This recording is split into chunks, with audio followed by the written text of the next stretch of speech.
noches, mis hermanos. Es una alegría vernos otra vez. Nos vemos siempre, todo el tiempo. Pero, bueno, en esta oportunidad, pudiendo compartir la palabra de Dios con ustedes. Y me invitaban los hermanos a compartir, como decía Fede recién, el capítulo 14 del libro de Génesis, el cual ustedes vienen considerando. Y sin ir muy para atrás, porque es riquísimo el libro. Apenas un par de pasitos como para entender en qué contexto estamos hablando. Ustedes vieron hace un par de semanas el capítulo 12, donde hay un llamamiento para Abraham. Y le hace el Señor un pedido, que nada fácil. Le dice, vete de tu tierra y tu parentela a un lugar que yo te voy a decir.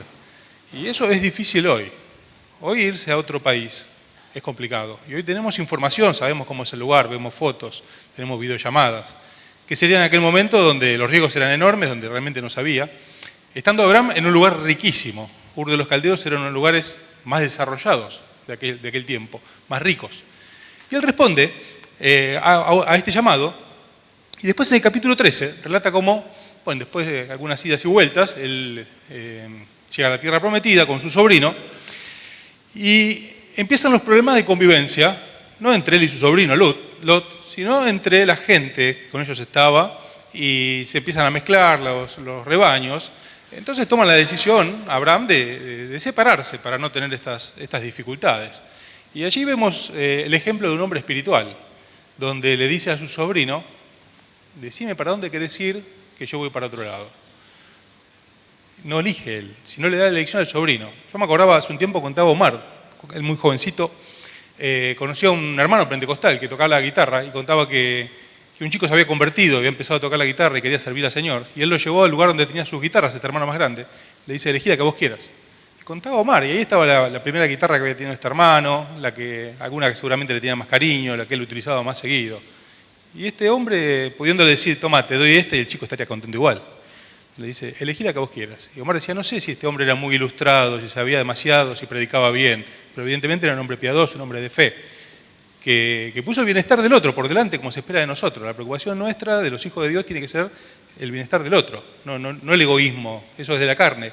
Y en esa actitud le dice, elegí vos, y bueno, cuenta que elige Lot, la llanura, mira, la tierra fértil, donde era un lugar muy bueno para pastar, para sembrar, y se va para ese lado. El tema es que fue poniendo las tiendas y llega a un lugar complicado. Y en eso estaban cuando empieza el capítulo 14, que les invito a leer, donde la palabra de Dios dice que aconteció en los días, tenemos muchos nombres difíciles, les aviso, aconteció en los días de Amrafel, rey de Sinar, Arioc, rey de Elazar, Kedorlaomer, rey de Elam, y Tidal, rey de Goim, que estos hicieron guerra contra Bera, rey de Sodoma, contra Birsa, rey de Gomorra, contra Sinab, rey de Adma, contra Semeber, rey de Seboim, y contra el rey de Bela, el cual es Zoar. Todos estos se juntaron en el valle de Sidim, que es el mar salado. 12 años habían servido a Kedorlaomer, y en el 13º se rebelaron. Y en el 14º vino Kedorlaomer y los reyes que estaban de su parte, y derrotaron a los refaitas en Astarot Carnaim, a los susitas en Ham, a los semitas en Sabe Kiriataim, y a los horeos en el monte de Seir, hasta la llanura de Param, que está junto al desierto. Y volvieron, y vinieron a En Mispat, que es Cades, y devastaron todo el país de los amalecitas, así como al amorreo que habitaba en Haseson Tamar. Y salieron el rey de Sodoma y el rey de Gomorra, el rey de Adma, el rey de Seboim y el rey de Bela, que es Zoar, y ordenaron contra ellos batalla en el valle de Sidim. Esto es, contra Kedorlaomer, rey de Elam, Tidal, bueno, un rato los reyes de vuelta. Verso 10. Y el valle de Sidim estaba lleno de pozos de asfalto. Y cuando huyeron el rey de Sodoma y el rey de Gomorra, algunos cayeron allí. Y los demás huyeron al monte. Y tomaron todas las riquezas de Sodoma y de Gomorra y todas sus provisiones y se fueron. Y tomando también a Lot, hijo del hermano de Abraham, que moraba en Sodoma, y sus bienes, y se fueron. Y vino uno de los que escaparon y lo anunció a Abraham el hebreo, que habitaba en el encinar de Mamre, el amorreo, hermano de Escol y hermano de Aner, los cuales eran aliados de Abraham. Oyó Abraham que su pariente estaba prisionero y armó a sus criados, los nacidos en su casa, 318, y los siguió hasta Dan. Cayó sobre ellos de noche, él y sus siervos, y les atacó y les fue siguiendo hasta Oba, al norte de Damasco, y recobró todos los bienes, y también a Lot, su pariente, sus bienes, y a las mujeres y a la demás gente. Cuando volvía de la derrota de Kedorlaomer y de los reyes que con él estaban, salió el rey de Sodoma a recibirlo en el valle de Sabe, que es el valle del rey. Entonces Melquisedec, rey de Salem y sacerdote del Dios Altísimo, sacó pan y vino. Y le bendijo diciendo: bendito sea Abraham de Dios Altísimo, creador de los cielos y de la tierra. Y bendito sea el Dios Altísimo, que entregó tus enemigos en tu mano, y le dio a Abraham los diezmos de todo. Entonces el rey de Sodoma dijo a Abraham: dame las personas y toma para ti los bienes. Y respondió Abraham al rey de Sodoma: he alzado mi mano a Jehová, Dios Altísimo, creador de los cielos y de la tierra, que desde un hilo hasta una correa de calzado, nada tomaré de todo lo que es tuyo, para que no digas yo enriquecí a Abraham, excepto solamente lo que comieron los jóvenes y la parte de los varones que fueron conmigo, Aner, Escol y Manre, los cuales tomarán su parte. Bueno, vamos al relato. Tiene algunas partes muy sencillas, fáciles de entender, algunas un poquito más complicadas. Pero bueno, es muy fácil de entender que se juntaron 4 reyes contra 5 de otros lugares. Entre esos 5 estaban los reyes de Sodoma y Gomorra, donde había llegado a extender sus tiendas, a vivir Lot, y les hacen guerra. ¿Por qué les hacen guerra? Bueno, porque habían dejado de pagar el alquiler. Cuando dice que les servían, era que estos reyes le tenían que pagar un canon, una plata, a estos otros. Bueno, dejaron de pagar el alquiler y vino el juicio de desalojo del Antiguo Testamento, que no era por medio de tribunales, sino que fueron a esta gente, y cuenta que los arrasaron. Los arrasaron. De tal manera que algunos en la huida cayeron en pozos de brea, de asfalto. Debe ser horrible morirse ahogado, lo que debe ser en pozos de asfalto. Miren la desesperación de esta gente huyendo. Tal fue el desastre de esa situación. Y hay evidencias arqueológicas de aquellos tiempos que eran ciudades muy ricas y que fueron arrasadas, que no quedó nada. Ocurrió una situación que era un problema entre gente mala contra gente más mala. No sé cuál de los dos era más malo de los dos, pero los dos eran malos. Eran pueblos complicados, idólatras. Y en medio de esta situación de malos contra malos, ¿quién se vio afectado?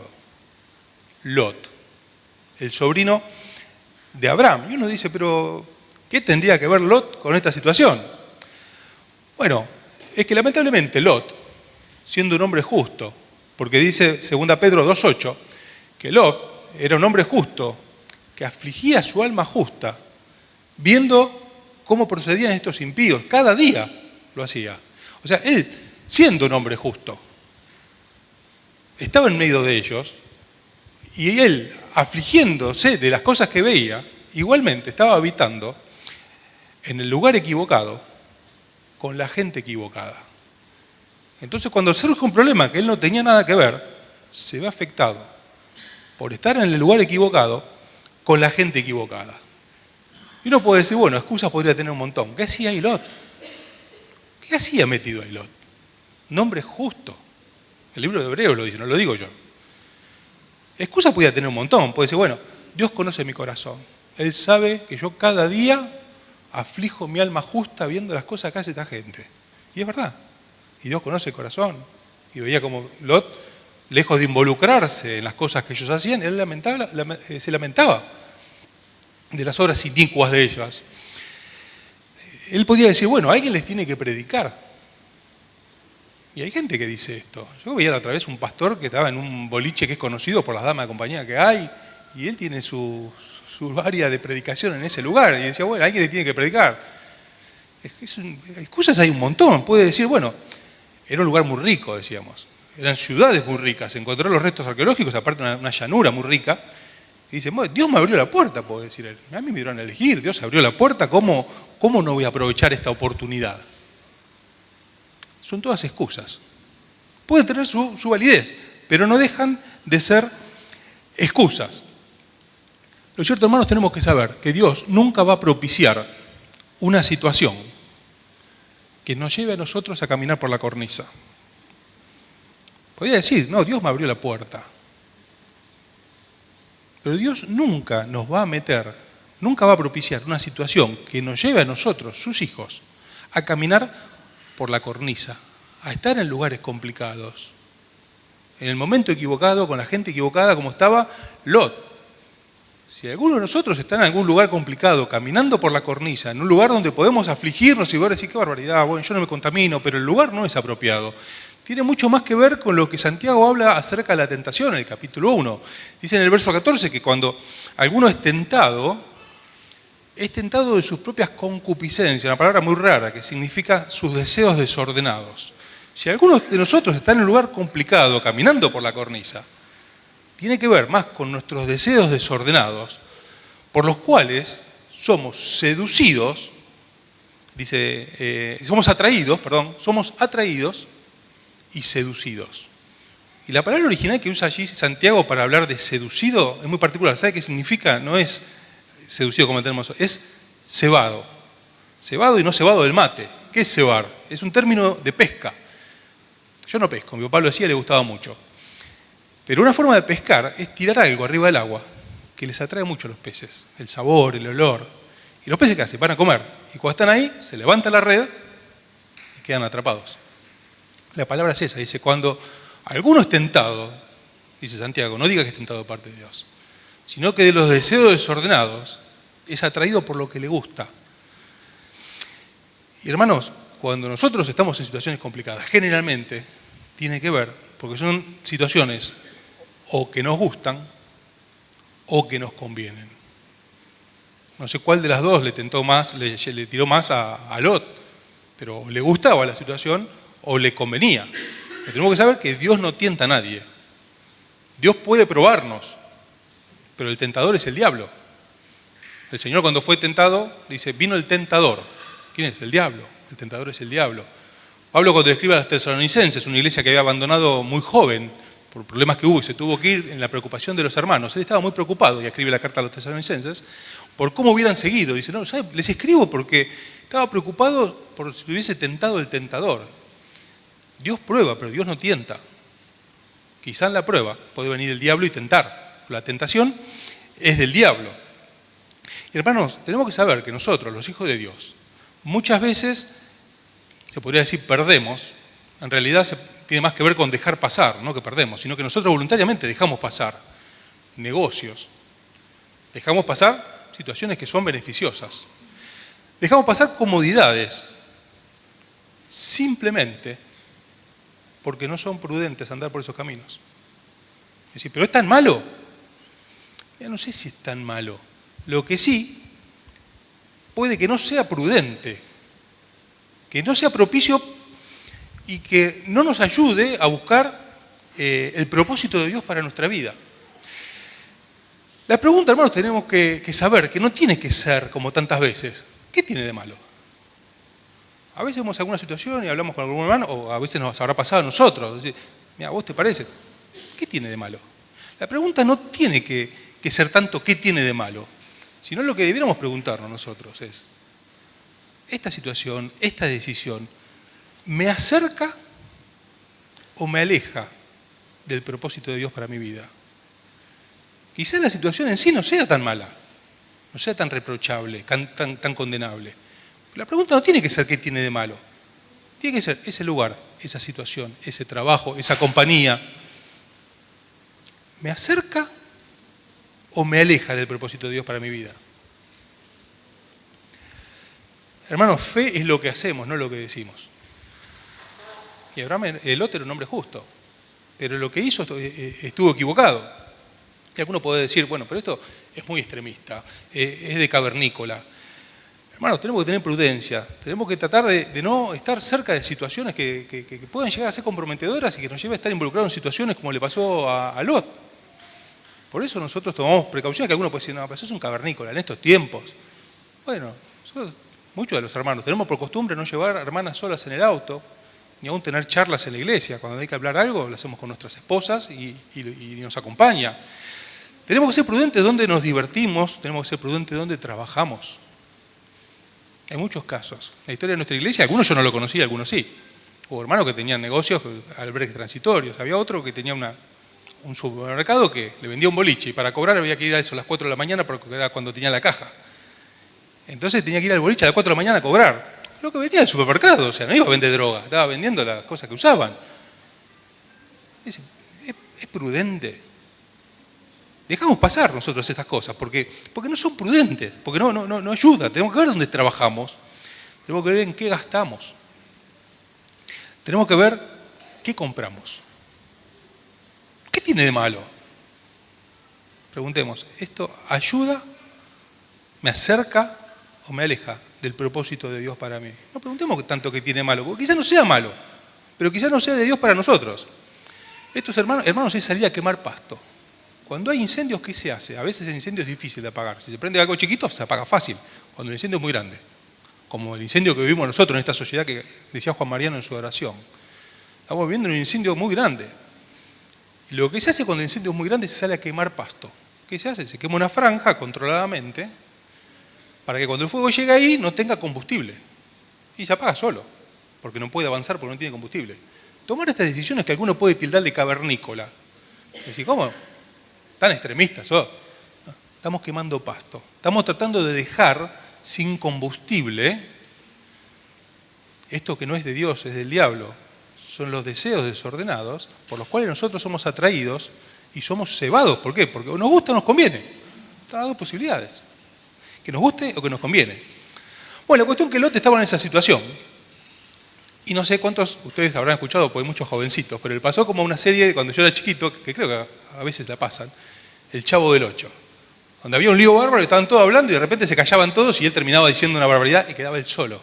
Y quedaba escrachado ahí colgado porque se habían callado todos. Y bueno, y a Lot le pasa eso. Huyeron todos y él quedó solo en la ciudad, solo con su gente. Y vinieron estos reyes y se lo llevaron. Se lo llevaron a él, se llevaron a los suyos, se llevaron sus bienes. Se llevaron todo lo que Lot quiso beneficiar con estas decisiones. Él lo hizo buscando un beneficio. Y se llevaron todo lo que Lot quiso beneficiar estando en ese lugar. ¿Qué pasó? Pasó como relata Ageo, que pasó con el pueblo de Dios. Que decía el profeta, juntan y no tienen nada. Porque están juntando el saco roto. Están juntando el sueldo, el jornal en saco roto. ¿Por qué? En aquella situación era porque el pueblo estaba muy entretenido haciendo sus casas lujosas y la casa de Dios estaba vacía. Entonces dice, lo que ustedes juntan, yo en un soplo lo disipo. Y esto que tanto quiso guardar, que tanto quiso beneficiarlo. Vino el enemigo, se lo llevó en un instante. Yo imagino que si él estaba en ese lugar porque no se daba cuenta, porque seguramente habrá preguntado, ¿qué tiene de malo? Esto pasó muchas veces en el pueblo de Dios. El profeta Malaquías en un momento relata que viene Dios y le dice al pueblo de Dios, ustedes me están robando. Y el pueblo en vez de analizar y decir, qué problema, vamos a corregir. ¿Qué le dice? ¿En qué? ¿En qué te robamos? Ustedes no me honran. ¿En qué no te honramos? ¿Qué tiene de malo? ¿Qué tiene de malo? Bueno, hermanos, el tema es que la noticia de esta situación llega a Abraham. Y Abraham hace lo que tiene que hacer un hombre espiritual, un hombre maduro, que es se hace cargo de una situación que Él no generó, que Él no buscó, que Él no propició, pero ¿qué sucedió? Pasó. Él no tuvo nada que ver, pero aquí hay una realidad. El nene se hizo caca y hay que cambiarlo. ¿Y ahí quién aparece? Los papás. No aparece un hermanito a cambiarlo. El nene se hizo caca, hay que cambiarlo. Y el papá, siendo grande, se tiene que hacer cargo. ¿Qué es lo natural? Lo natural es decirle, bueno, yo te avisé. Vos elegiste para allá, arreglate solo porque él se lo buscó. Lo natural que es decir, el problema es suyo. Estos reyes habían arrasado 5 reyes. Difícil meterse con ellos. Puede decir, él se lo buscó. ¿Y es así? Sí, es así. Es así. Yo se lo avisé, él se lo buscó, el problema es suyo. Pero hermanos, con eso no hacemos nada. Y el hombre espiritual, en medio de esta situación, se hace cargo del problema, aunque no lo haya generado, para buscar la solución.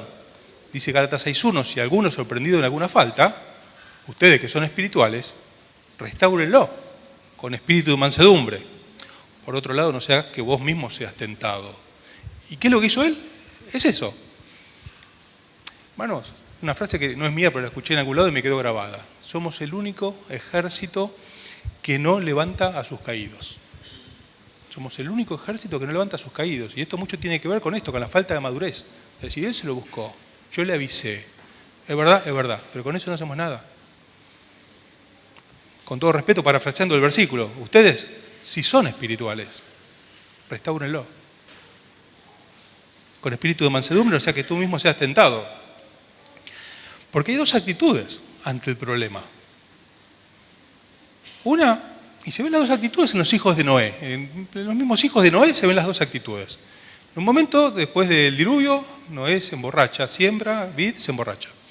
Y entra Cam y ve al papá desnudo.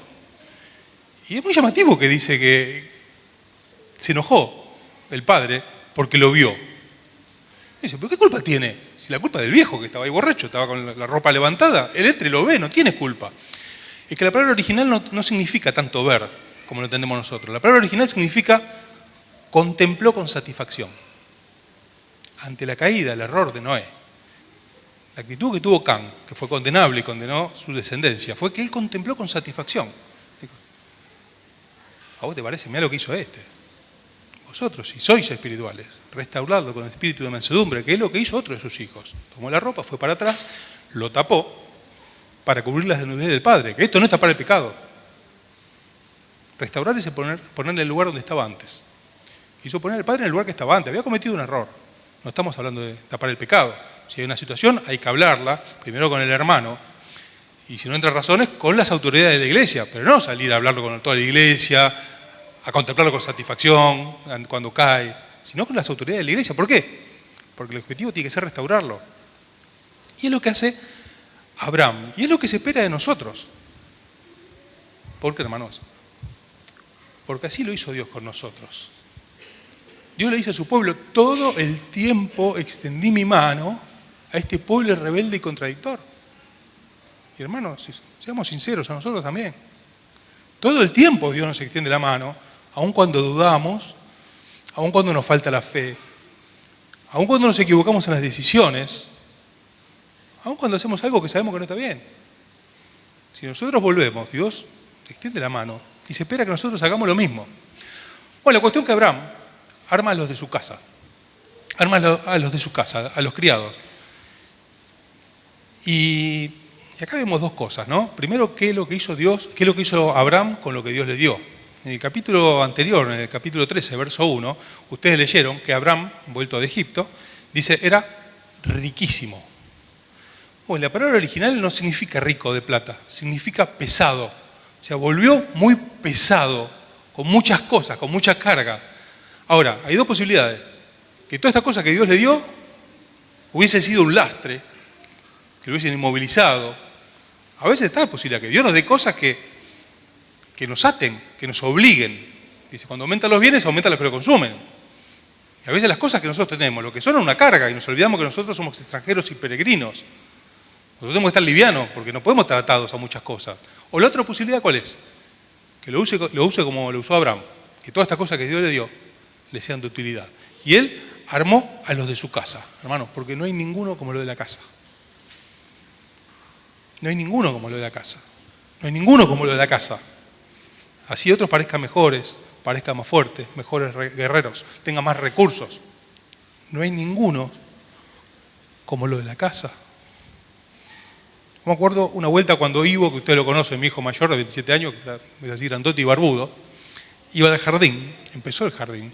Una situación para nosotros, decíamos, lo tenemos tan cuidado, lo van a contaminar ahora, va a empezar a escuchar cosas feas. Estábamos muy preocupados, era el primero. Y cuando empezó el jardín, Laura, la esposa de Omar, le pregunta, ¿te gusta el jardín? Sí, él es muy sociable, así que ya de chiquito le gustaba. No me digas, ¿y quiénes son tus amigos? Y él tendría 3 años, 4, cuando arranca el jardín. Le dice, no, mis amigos son aquel, el otro, no me dan los chicos de la iglesia, ellos son mis compañeros de jardín. Hermanos, porque no hay ninguno como el de la casa. Así tengamos problemas, así nos ofendamos. Y él armó lo de su casa y lo fue a librar. Y Dios le dio la batalla, le dio el triunfo en la batalla. Y cuenta en los versículos 15 y 16 que leímos que a la vuelta de este triunfo tuvo 2 encuentros. Uno con el rey de Sodoma y otro con Melquisedec. Melquisedec. ¿Quién era este Melquisedec?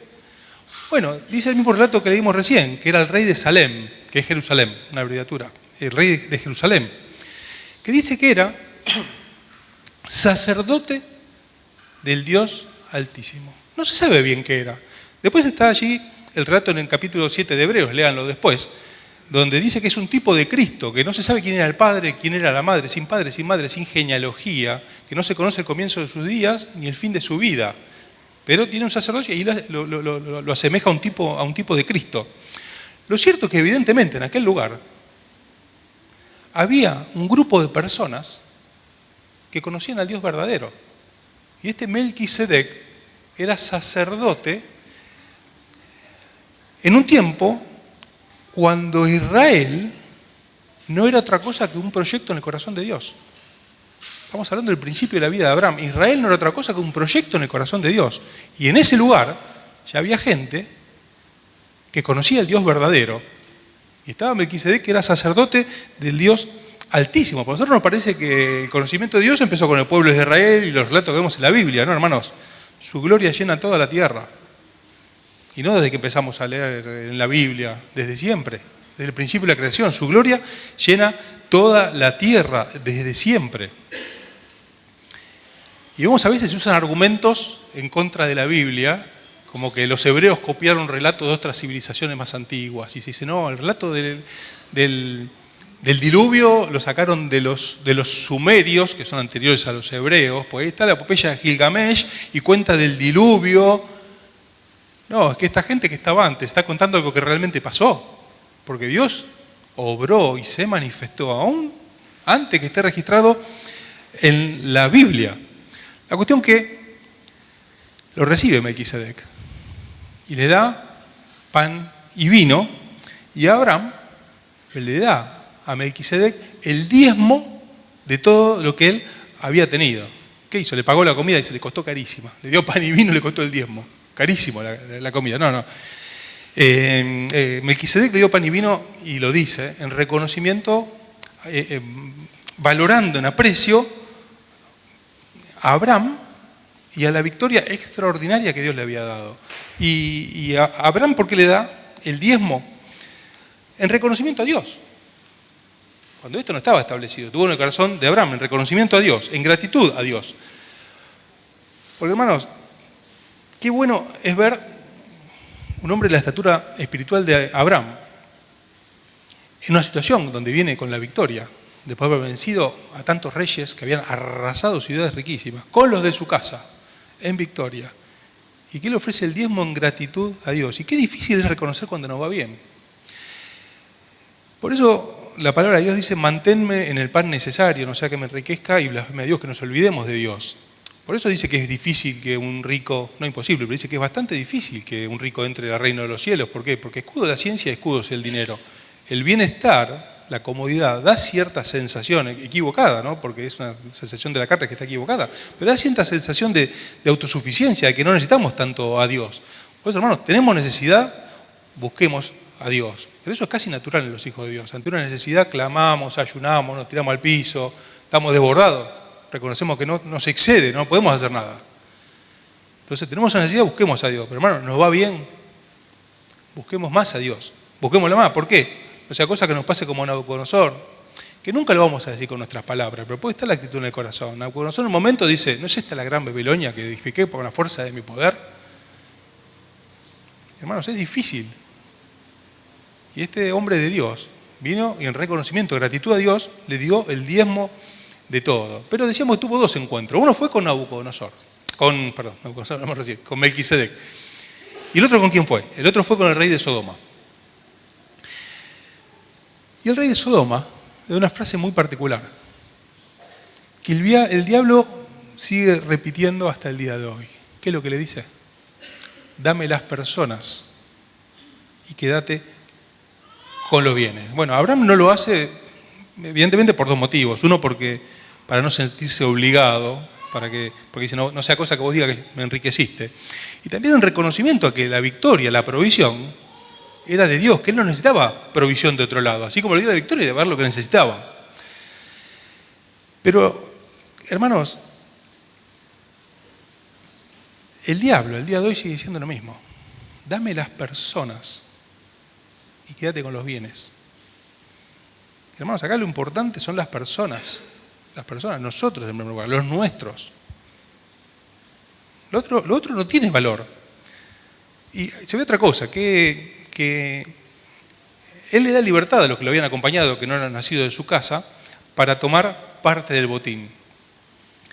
Y es que, hermano, no podemos obligar a nadie a vivir con nuestra fe. A veces tenemos que tener mucho cuidado al aconsejar, porque a veces pretendemos que alguien viva con nuestra fe. Y vos les digas, hacé así, y hacé esto, y quizá la persona no tiene la fe. Entonces tengamos cuidado, no podemos obligar a nadie a vivir con la fe. A mí me pasó en un momento, hablando con alguien, vivía así, hasta que en un momento, ¿sabe qué me dijo? Para mí vivir como vivís vos no es vida. Evidentemente quiere otras cosas, tiene otra fe. Entonces Abraham, ¿qué dijo? Bueno, yo no voy a agarrar nada, yo reconozco que la victoria fue de Dios y la provisión también. Yo no me quiero sentir obligado con vos. Y a mí no me interesan los bienes. Pero no dijo, ellos van a vivir de la misma manera, porque no pueden vivir ellos con la fe de Abraham. Tengamos cuidado cuando aconsejamos. Yo lo aprendí por las malas. Ustedes saben, trabajé mucho tiempo con grupos de jóvenes. Y había un muchacho que prometía muchísimo, se lo veía como, evidentemente que Dios lo iba a utilizar, con muchas capacidades. Y se puso de novio, con alguien que no le hubiésemos aconsejado que se ponga de novio. Y hablando con él, y después orando, siguió el consejo particularmente de mi parte. Y terminó dejando a la novia. Se veía que era un lastre para él, parecía que era un lastre. ¿Y qué hizo? Se puso novia de vuelta, con otra chica igual, pero igual. Debemos tener cuidado cuando aconsejamos, cuando pedimos algo a alguien, porque quizás no tenga la fe. Y es importante discernir esto. Y él dijo, bueno, ellos hagan esto, yo no lo haría. Siempre que no sea pecado, no estamos hablando, no vamos a probar pecado de ninguna manera. Bueno, tenemos que terminar, hermanos. Vamos a sacar algunas conclusiones. Decíamos que Lot estaba en el momento y con la gente equivocada. Yo cuando pensaba en esto me acuerdo de algo que siempre cuenta Omar. Perdona que lo cite todo el tiempo, ¿no? Pero es imposible no hacerlo. Él cuenta un cuento donde dice, de repente alguien grita, viene la perrera, y salen todos los perros corriendo porque viene la perrera, y uno de repente para y dice, yo porque corro si soy gato. Y a Lot le pasó esto, y no puede pasar a nosotros. De repente metidos en una situación de malo contra malo, complicado, y en un momento dice, pero yo ¿por qué corro si soy gato? ¿Qué tengo que hacer yo acá? No, si nos damos cuenta de esto, como dice el GPS, ¿no? Recalculando. Hay que parar el camino de vuelta, recalculando, hay que recalcular. Porque a Lot le costó carísimo. Lo pagó su familia, lo pagó su esposa, que terminó convertida en estatua de sal, ustedes pueden leer en el relato, y en sus hijas, cometieron incesto con él, y de ahí salen dos pueblos enemigos del pueblo de Dios. Lo pagó carísimo. Si bien era un hombre justo, que afligía a su alma justa, lo pagó en su familia. Por eso recalculando. Si nos damos cuenta que estamos corriendo y somos gatos, Hay que parar y cambiar el rumbo. Y también vemos a Abraham, un hombre espiritual, que ante un problema aporta soluciones. Porque el otro, lo contrario, es de inmaduro. A veces pasa que para cada solución aportamos 5 problemas. No, él aporta soluciones. Y esto ocurre con los problemas y esto ocurre con las responsabilidades. Hay que hacer cosas. Bueno, es de maduro hacerse cargo. Aunque uno no lo promovió, aunque uno no lo buscó, aunque uno no lo elegiría, hay que hacerse cargo de los problemas de los hermanos, para acompañarlos, para restaurar, y de las responsabilidades también. ¿Y por qué lo tengo que hacer yo? Porque es de maduro. Y porque hay un montón de gente que lo haga otro. ¿Por qué tiene que hacerlo vos? Porque es de maduro. Y hermanos, tenemos que saber que el diablo tendrá un montón de defectos. Tendrá un montón de defectos, pero sabe el valor de cada cosa. Y hermanos, en esta valoración que hace justa de las cosas, como decíamos recién, al día de hoy sigue diciendo, dame las personas, quédate con los bienes. Por eso, hermanos, retasemos de retasar. Muchas veces pasamos de, las inmobiliarias ponen carteles y ponen retasado, como diciendo, le volvimos a ajustar el precio. Retasemos a qué cosa, volvamos a dar valor a las cosas que tenemos, que le damos valor. Que no es el valor en plata, eso es lo de menos. ¿A qué cosa le damos valor? Porque el diablo tendrá un montón de defectos, pero sabe tasar las cosas, sabe a qué cosa darle valor. Lo otro es arena del desierto, no tienen problemas de dar, es un gran proveedor también. A veces los bienes son provisión de Dios, a veces no son provisión de Dios, son provisión del diablo. Es bastante fácil darse cuenta qué lugar ocupa Dios antes o después de la bendición. Por ahí Dios nos da una bendición y Dios no tiene más lugar después de esto que tenemos. Bueno, eso no fue una provisión de Dios, fue de otro lado. Y hermanos, recordemos lo que hizo Abraham, de dar el diezmo a Melquisedec, de dar el diezmo al sacerdote del Dios Altísimo. No es otra cosa que reconocer que en cualquiera sea nuestra situación, nosotros necesitamos a Dios. A mí me llama muchísimo la atención cuando Juan escribe el Evangelio y escribe acerca de la pesca milagrosa, y él dice, recogimos 153 peces. Y se hicieron infinidad de libros, a ver qué significa el 153, por qué ese número, por qué se lo acordaba 60 años después cuando escribió el Evangelio. Tantos años y él le quedó el número. ¿Qué significará? Y empieza la numerología, no, esto es así, porque el pueblo, no sé, un montón de teorías. Yo creo que la explicación es mucho más fácil. Él al contar los 153 peces, después de haber pescado toda la noche sin sacar nada, él lo que se dio cuenta es que sin el Señor no podemos hacer nada. Y ese 153 lo marcó, diciendo, necesitamos a Dios en la escasez, en la abundancia. Abraham hizo esto, y después de esto sigue el capítulo 15, donde Dios hace un pacto con Abraham y le da las promesas que van a ver a partir del jueves que viene. Después de estas cosas, de estas decisiones, viene este capítulo maravilloso, donde Dios toma este compromiso con Abraham, del cual es beneficiario el pueblo de Dios al día de hoy, y somos beneficiarios nosotros también, porque Abraham es el padre de la fe. Y nosotros estamos acá, en gran parte por la bendición que fue este hombre de Dios que fue Abraham. Que Dios nos bendiga para que esto sea así en nuestra vida y podamos evaluar las cosas y los valores de esta manera. Muchas gracias, que el Señor les bendiga.